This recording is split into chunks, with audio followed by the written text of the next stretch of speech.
Hello, you wonderful people, and welcome to another episode of Super-Fanta-Fi. This week's show, we're talking about TV shows of the supernatural, fantasy, and or science fictional genre. For today's episode, I'm going to talk about the series premiere of I'm a Virgo. Great series premiere. A lot of really interesting things went down in this episode, so let's break it down. First and foremost, maybe this might transition over into an Untitled Reviews, but I'm thinking it's pretty much going to be the Super-Fanta-Fi. These are all going to get released at once, so by then I'll clarify, but, is it that big of a deal? No, but I'm a little anal retentive about that stuff, so I get very particular about it. But either way, that's neither here nor there. I wasn't expecting us to immediately jump into we don't see Cootie's beginning, because all we see is his mom, but I think it's his aunt, because Mike Epps and the actress's name, I think it's Carmen. I believe the characters' names are Francine and Matisse. I believe that's his uncle and his aunt, because I believe Matisse is his mom's sister. Is his mom's brother. So how you manage to kind of keep that secret, and she's standing there with a massive baby, no one's saying anything. You're like, okay, we still don't know what the ins and outs of that is. And I think it's so interesting because later on, they had this book it's kind of nightmare fuel, because it's hey, these are giants that were killed over the course of the years. And I'm at first I was I don't know whether that's supposed to be real for this world, or is that just supposed to be some BS that his parents created just to scare him into submission? Because it's right, they do care about him and they're trying to make him fearful of the world. And they're right, once you're 21, you can go out there in the world. But it's I'm 19 now. All I've known is this house, and all I've ever seen is the outside world through these kind of almost telescope things that he's gotten to see. And even then, he's only seen TV in the world. He's experienced it through comic books, and he's experienced it through television more, and watching the news and stuff. But it has stipend him in who he could be into what his parents needed. But it's yeah, we just want to prepare you for the world. Any good parent wants to shelter you from the world, protect you from the terribleness of the world, because you could tell there's misguidedness in some of their elements, but other elements you're okay, I understand. It's right, they don't want him eating a Big Bang burger because it's right, all that poison and artificial stuff that's in it. Understandable.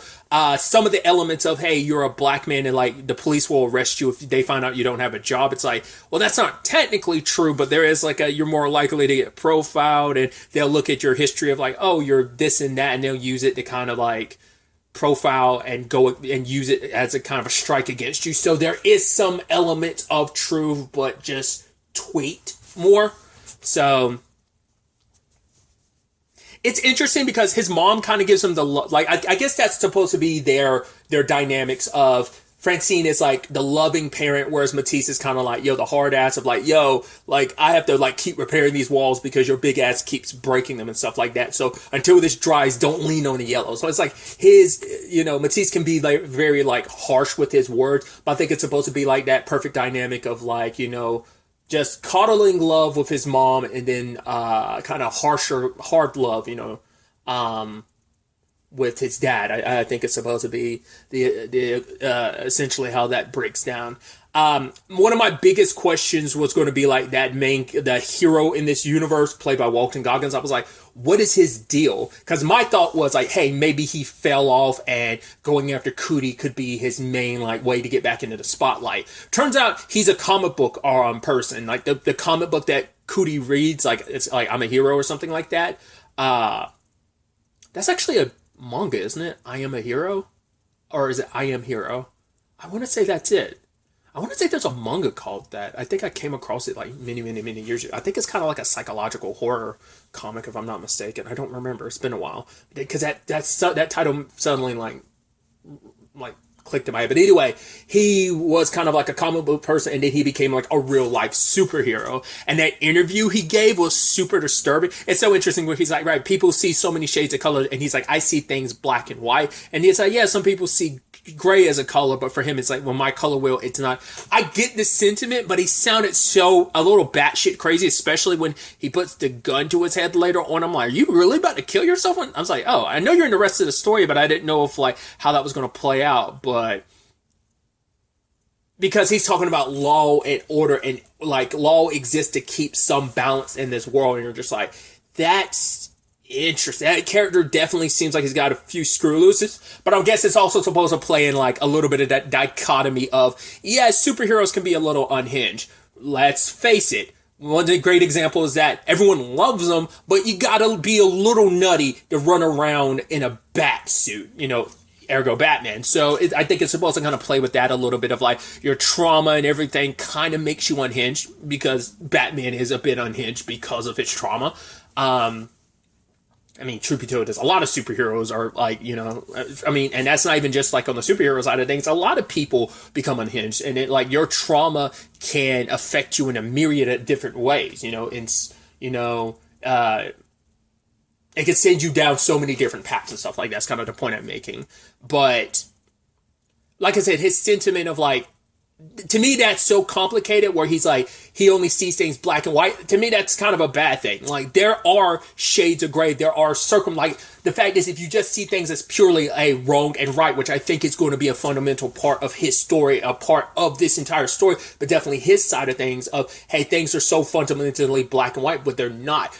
That shade of gray exists because there are so many contributing factors to that black and white. I mean, especially if you break it down like on a yin-yang scale, it's like, right, even with the yin, there's some yang. Even with the yang, there's some yin. It's not some purely tyrannical like black and white. Like, not using tyrannical, I'm not using it correctly. It's not it's not so linear that there is complexity in it. And I think that's going to be like what his story ends up being of like how black and white he sees the world when he's ignoring someone like Cootie who is a shade of gray. But then you have to add an extra layer of like, well, you are black. So you fall in the one category, even when the shades of gray exist. I think that's going to be an interesting development.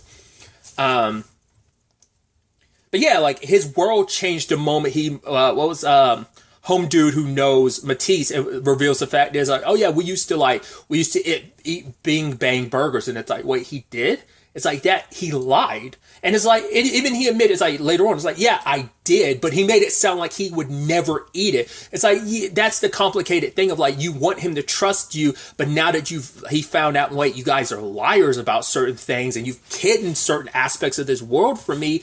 How am I supposed to fully trust you? Of course, like any child's trust with their parents is going to be broken. I mean, because you're also at that age where you realize, once again, like every kid gets to that point where it's like, oh, your parents don't know everything. And when you become older, you're not going to know everything too. Like everyone's going to have their ignorance and their blind spots, but it's because they contorted the truth in certain regards of like, oh, I've eaten Big Bang burgers before, but I quit the moment you came into my life because I wanted to be healthier. It's like, hey, I'm going to spit this truth. I'm going to say this to you about like eating healthy. Of course, I'm going to follow through. I'm not going to be a complete another hypocrite, but it's because you hid the fact is you once ate them. So you made it sound like you never did, but it's like you did and stopped. That would have been an important thing to know of like, right, you could have easily been like, hey, I've had this poison in my body for so long and I don't want you to have it in your, like, that's all he had said, but they wanted to come off like, right, we want to keep, I mean, I guess that's almost like the juxtaposition between Walton Goggins' character and his parents of like, they want to see things so black and white in their own capacity versus how he sees things black and white too. Like, I don't know if they quite see the shades of gray, and maybe that's something we'll kind of spend more time with those characters and kind of see that yes, in fact they do. But I love when Cootie does go out in the world. His first introduction with people was it Felix, I think, who's the one that was going to piss on the tree but it moved and he thought he was high. He's like, nah, I saw like a giant person under those trees, and they created these shirts saying "Twomp Monster," which I guess that's supposed to be almost like a play on like Swamp Thing to some extent. But yeah, they end up meeting Cootie and like hanging out with him and finding out about his world views on things, and they kind of opened up his mind and perspective on things. So once again, like everything he knows is from stuff he's read, whether it's like books or comics or the stuff he's watched on TV. And when the time came and he's thinking about everything his mom and dad ever said to him, and hey, I'm a Virgo, we love adventure. So he goes out with them. And for the first time, it's like, because I mean, they ended up building him his own little place because he was too big now. And it's like the place was becoming so suffocating because it was so small. So it was nice having his own crib. But then it's like going out in the world, it's like it's so big. Like he's so used to dealing with everything being so tiny that it's just like, yeah, I mean, even his place is so enclosed because it's like, hey, it's still like tarped off and like, well, it's like a net, but it's meant to be like it's still sectioned off. He's still kind of in his own cage in a sense. But now it's like I'm out here in the world and oh my god, I'm used to being so massively big compared to everything else, and even the stuff that's kind of tailored towards me. I've never seen something so much bigger than me. And so it's like, wow, these buildings are so big and the world is just so fascinating. And feeling like, you know, the speakers when they're like rumbling and how it like surges through them, they kind of go to that car situation and, you know, doing donuts and him kind of like on the side, almost kind of skating around with the donut. It's like, yo, leave them wanting more, and they bell, but all that footage gets out, and of course his parents aren't too happy about it, so they just want to protect him from the world, and they have that like mantra that they say of like, you know, what was it, heart, hands, and feet, that whole thing, and he's just like, I don't want to do that tonight, because it's just like, how can I believe in that anymore when I feel like everything that's ever come out of your mouths are complete and utter lies, you know? Or at least you've omitted certain truths. So that's an interesting development. And even ask, like, did my mom eat Big Bang burgers? And she does. And so he goes to the Big Bang. When I hear that though, it makes me think of there's that, God, I don't remember if it's what its name is off the top of my Big Bang burger. Just makes me think of the I think it's called Big Bang, but it made me think of like like the burger in Persona 5 is called the Big Bang burger, I believe. That's why it just makes me think of that. But it's Bing Bang in the show. But he went to get them, and he meets the cook, or the person who's organizing the burgers. And I saw like, do you see like a scene with her in the trailer? And I was like, what's her? I was like, is she like superhuman, or just, like I said, it seemed like it's an artistic choice of just like how they want to represent stuff. Like later on when he's drunk a little bit and he looks at I want to say it's Scat, maybe it's like Scat's face ends up like kind of morphing and disappearing a little bit. It's like, oh, that's almost like on some Matrix level stuff of like, oh, that's disturbing. Like, but it's like it's like a lot of like trippy artistic choices. Like I said, I know like Sorry for Bothering You has a lot of that, but like I said, I haven't seen it yet. I still need to watch that movie. It was interesting, but you know, I don't watch many movies, so so I don't know, like, her, like, fastly putting all that stuff together. Is like, that's supposed to be just her superhuman, or is it just, like I said, that artistic choice of, like, how that's represented? About, like, no, she's just really fast at what she does. And she even has, like, the Twomp Monster shirt underneath. She's like, yo, here's your burgers, big man. But the burgers weren't what he thought. And, you know, Jones in particular was kind of laughing at him, being like, yo, he's so used to, like, eating, like, spinach pies that, of course, he's not. Yeah, he's going 19 years of his life. It's like someone who's been a vegan most of their life, or a vegetarian, eating meat. Of course, it's not going to sit well in you, because it's like, especially when you've eaten certain things for so long and you eat all this processed food with all this stuff in it, of course, it's not going to sit right in your stomach and your mouth and stuff. So it makes sense perfectly. So I think that's why it didn't resonate with him. I mean, to be fair, he was also sticking 3 of them in his mouth at once, and it just like, it wasn't what he fantasized about it for so long. And I think it's kind of almost like this rude awakening of like, yeah, life isn't what you fully expect it to be. So they end up eventually hitting up the club, and you know, and I love that moment he has like I said, I think it was with Scat, where it's just like, yo, like, he's like, oh, like, you're messing with me. That's what friends do. He's like, yeah, friends are like this base. You know, it's like, right, it connects your insides connects your insides to the world. And Scott was like, yo, that's some real shit. It's like, yeah. He's like, all right, then I declare us friends and try to hook him up with a lady, but that didn't work out. I should actually go back. I also pointed it out because I haven't talked about it, but like the cast in this is interesting, because I didn't realize that the woman behind the cook at the Bing Bang is one of Denzel Washington's kids. I don't typically look into actors' families and stuff like that. So like obviously it wasn't until more recent years that I found out about John David Washington, and now I found out about one of, because I think they have like 4 or 5 kids maybe. The character's name I believe is Flora, but it's his daughter. I think his youngest named Olivia. And I had to look it up to confirm it, but he said, yeah, his youngest are Olivia and Malcolm. They are twins. So I was like, interesting. Okay, but putting all that aside, there's them. There's obviously Mike Epps playing Matisse, and there's also, I hope I don't butcher her name, but it's Carmen Iago, maybe Iago, but I'm going with Iago. I'm sorry if I'm butchering that, but she plays Francine. The thing I recently got to know her through was she played Lee in the show, on the Showtime show Your Honor. So I kept wondering why she looked so familiar to me, but that's why. I think that's the most recent thing. That might be the thing I've kind of got to know her through, I believe. And the lead who plays Cootie, Jarrell Jerome's, I've heard his name before, like, and other people bring him up, his accolades and stuff, but it's like, I don't think I've seen anything he's been in. I've heard of the stuff he's been in, so this is like the first thing I've ever seen him in. It's probably one of those things I'm like, it's one of those probably weird projects to be your introduction to an actor, but yeah. Either way, I went on this whole diatribe. I apologize, but yeah, he's partying it up, getting a little drunk, and it ends up leading to a scuffle between him and this guy. He's like, "Yo, you forget what cement tastes like." He's like, "What semen tastes like? Cement." I was like, "Oh, it's like, yeah, you can't slur when you say like the words."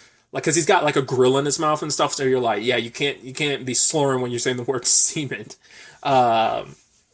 Yeah, and I love how it's stylized when he jumped off the car, and like how, like, I do love how like cheesy it looks, but I think it's meant to be like an aesthetic choice of making it look wild. Like he's like, kind of like supposed to be like an action sequence, but obviously like, because this is considered like an absurdist comedy, so I think it's meant to be kind of a little cheesy like that, where they're jumping on him and punching him, and I love he pushed him off of him, and then he kind of like took his, like, just swung and kind of bitch slapped all of them at once. Police got involved, but they were let go because the video showcased like, hey, he was in self-defense. But we see like Walton Goggins' character. I need to look up the character's name because I keep just referring to him as Walton Goggins' character. Oh yeah, because the character doesn't even have an actual name. He's just the hero, I think. Maybe they did say his name, but he is just like the hero. It's just probably going to be his main delineation. But either way, him watching it, wondering like, okay, what's the threat level?